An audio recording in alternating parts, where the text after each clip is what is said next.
Alors bonjour à tous. Il s'est passé des choses au Tata Steel pour Marc-Andrea Morezzi. Il vient pour la première fois de franchir la barre symbolique, enfin c'est plus très symbolique d'ailleurs, des 2600 points Elo. Alors on sait qu'il est en tête donc, du Tata Steel du tournoi des Challengers. Donc on va regarder ce que la partie d'aujourd'hui a donné. Nous sommes à la ronde 11 et il affronte un grand maître, Liam Vrolodzik.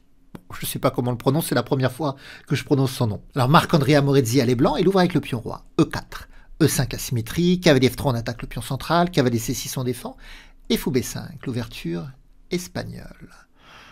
Alors le fou met en tension le cavalier qui défend le pion central E5, et les noirs jouent A6. Alors souvent les joueurs peu expérimentés vont trouver ce coup assez étrange, A6, parce que ça développe aucune pièce, et en plus ça invite le fou à venir prendre le cavalier, qui est le défenseur du pion E5.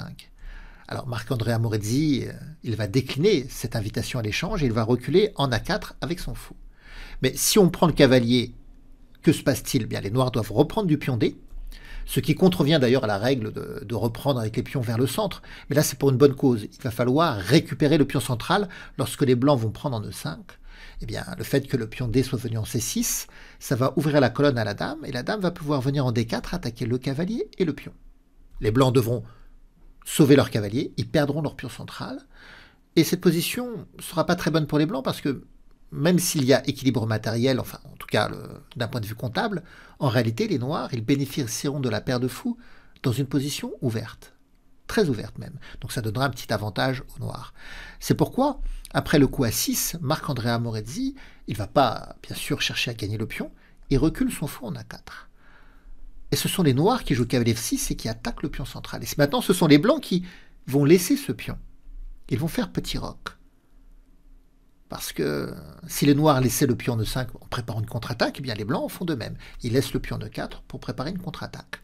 Si les noirs prennent en E4, la contre-attaque, vous l'avez compris, elle se situe sur la colonne E parce que les cibles ne manquent pas. Le cavalier sans protection, le pion E5 mal protégé et le roi derrière.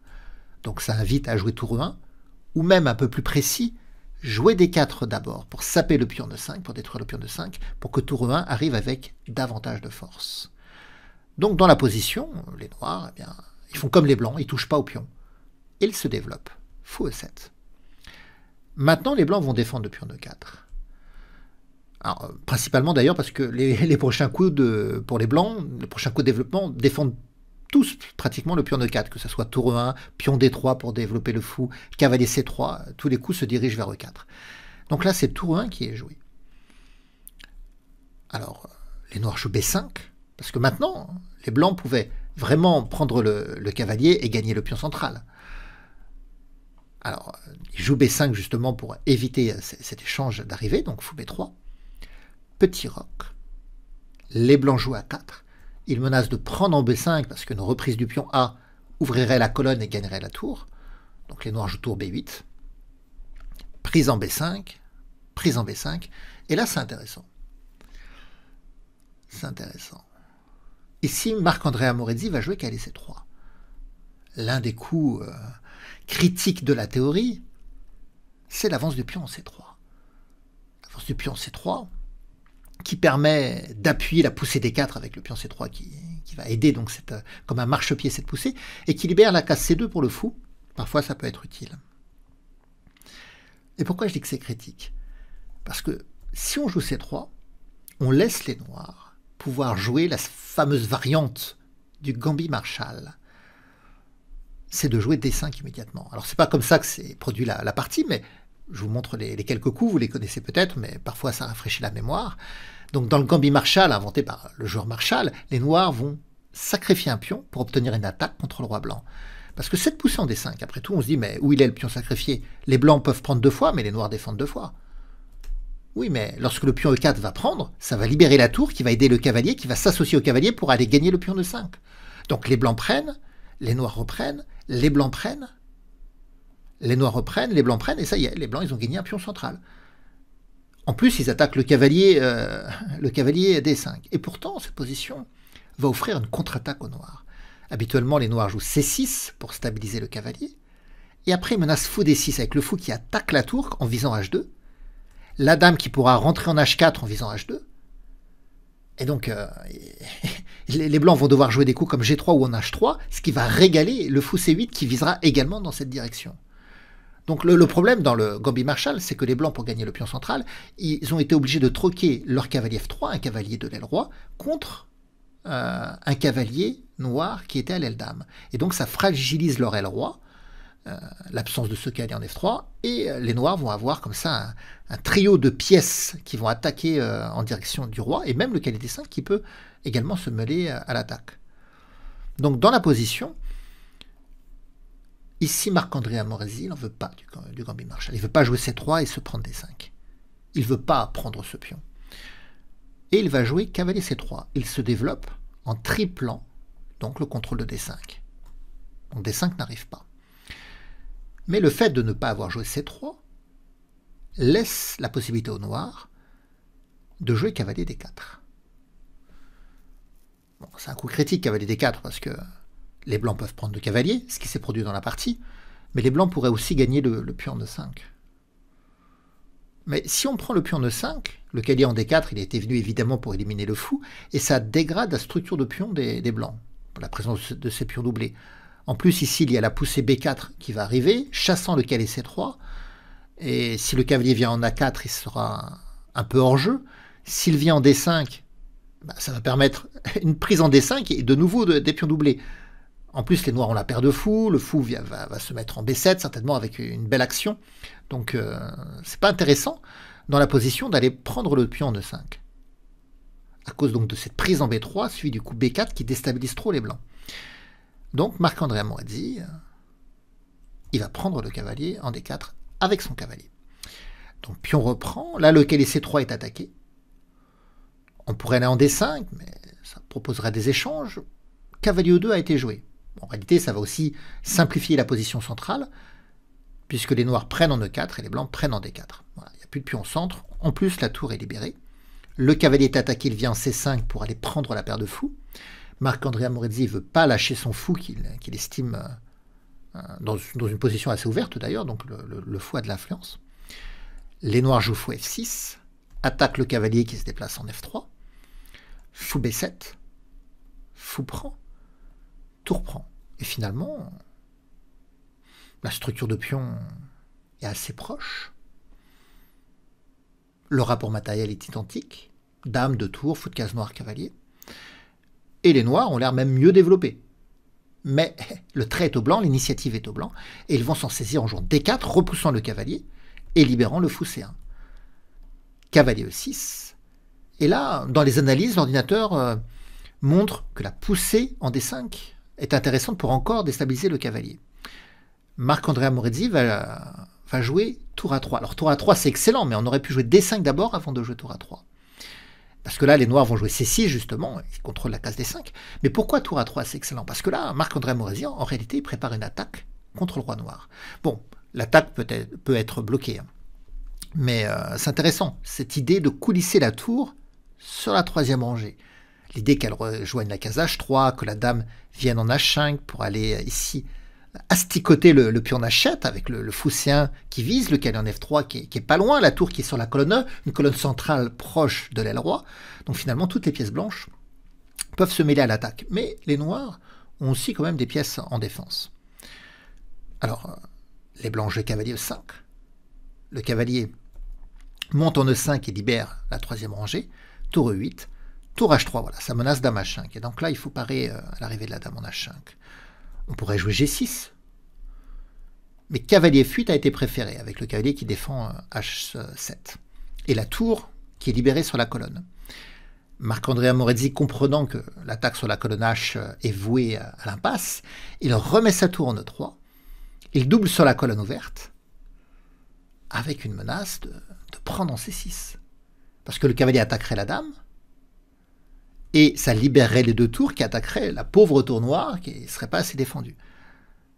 Alors, ça pousse les noirs à échanger ce cavalier.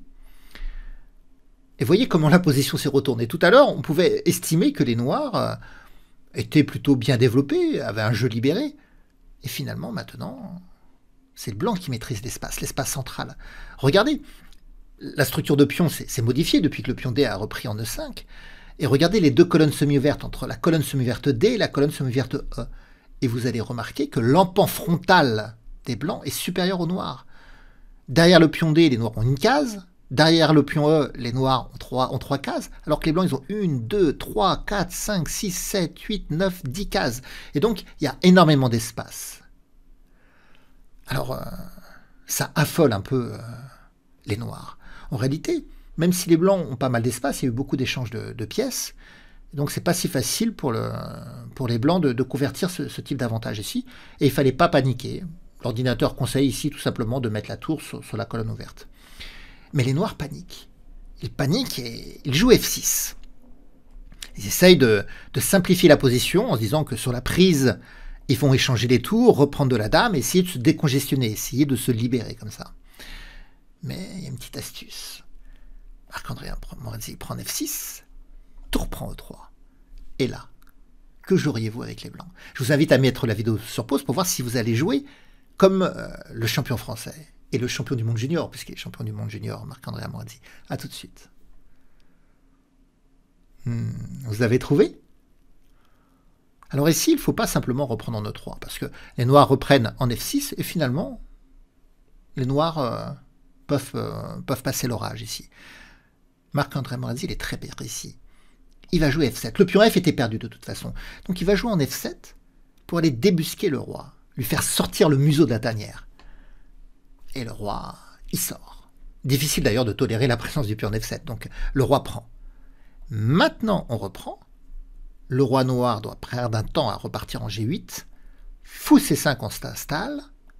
D5.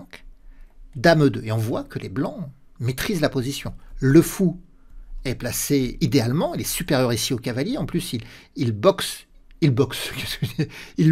la majorité noire, parce que les noirs ont 3 pions contre 2 à l'aile dame, mais cette majorité est bloquée par le fou de case noire qui s'est encastré à l'intérieur. Et les blancs maîtrisent la colonne ouverte, la colonne E.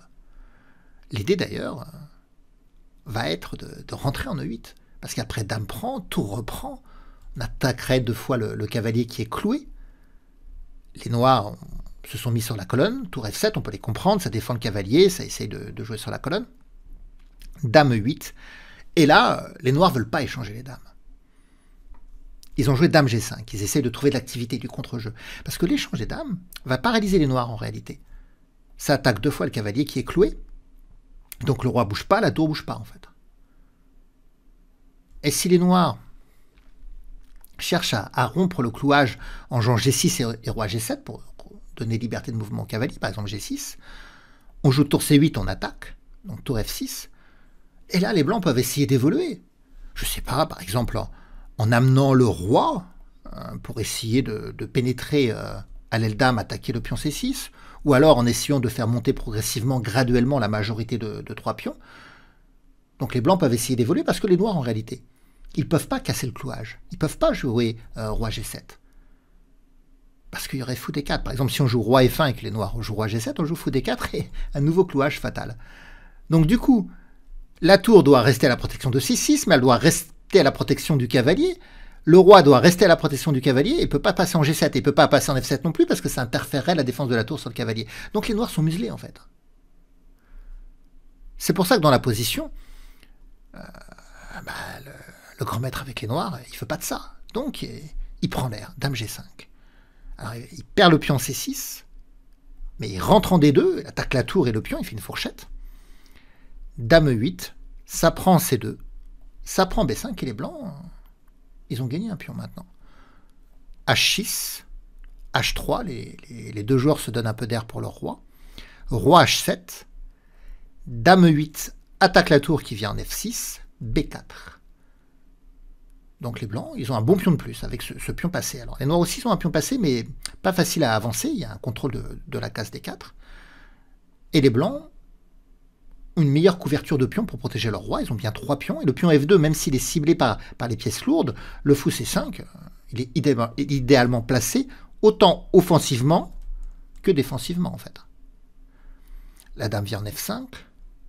Et les blancs proposent d'échanger dame. Ils disent, viens, on échange les dames. On joue la finale. Et en plus, c'est pas simplement une finale avec un pion de moins, ça serait une finale avec 2 pions de moins. Parce que si les noirs acceptent l'échange des dames, comment les noirs défendent D5 ? Ils peuvent pas, c'est encore un pion perdu. le grand maître avec les noirs, il décline, il joue dame D3. Vous remarquerez que j'arrête pas de dire le grand maître. Je me lance pas, je me hasarde pas à reprononcer son nom. Hein. Donc, dame D4, on propose l'échange des dames. Marc-André Amorizzi, il insiste. Non, il veut pas, dame F5. Mais tour D1. Et abandon. Abandon des noirs. Parce que le pion D5, les noirs peuvent pas le protéger une deuxième fois. Donc, il va tomber. Ce qui va produire une position où Marc-André Amorizzi, qui est en tête de ce tournoi, qui est évidemment un très très fort joueur, va se retrouver avec un pion passé en B, qu'il va valoriser sans aucun doute, plus un pion en F qui lui permet d'avoir une meilleure couverture du roi. Alors on peut se dire, un pion c'est pas beaucoup, deux pions c'est pas beaucoup, mais dans ce type de position, c'est beaucoup en fait. C'est trop pour les noirs. Ils n'ont pas vraiment de contre-jeu. Tout ce qu'ils vont essayer de faire sur la colonne F, de toute façon, ça sera désamorcé. Les blancs arrivent à défendre F2. Et une fois qu'ils auront gagné D5, eh bien, ils pourront tranquillement et graduellement évoluer, aller marquer l'essai avec le pion B. Voilà. Donc on va regarder maintenant le classement. Et vous voyez qu'on arrive à la fin du tournoi. Il y a 13 rondes. Donc à l'issue de cette ronde 11, Marc-André Amorizzi est toujours premier, seul en tête, avec un point net d'avance sur son poursuivant. Il a 8 points et demi sur 11. Alors ça, c'est le tournoi des Challengers. Alors il y a le tournoi aussi des Masters, qui sont encore des joueurs un peu plus forts, en fait, les top joueurs de la planète. Donc on va regarder ce qui s'est passé aujourd'hui dans leur classement. Alors on avait suivi dans ce tournoi des Masters quelques parties d'ailleurs de Firouzja. Firouzja qui pique du nez, qui a plongé, hein, parce que maintenant il n'a plus que 6 points sur 11, alors qu'il était en train de tutoyer la première place il y a quelques rondes. Et c'est Abdouzatorov qui mène la danse avec 7 points et demi sur 11. Eh bien on va voir ce que vont nous donner les deux dernières rondes. J'espère que vous serez toujours fidèles à la chaîne. Vous pouvez me laisser des commentaires, des pouces, partager la vidéo. Bref, me soutenir. Allez, bonne fin de journée.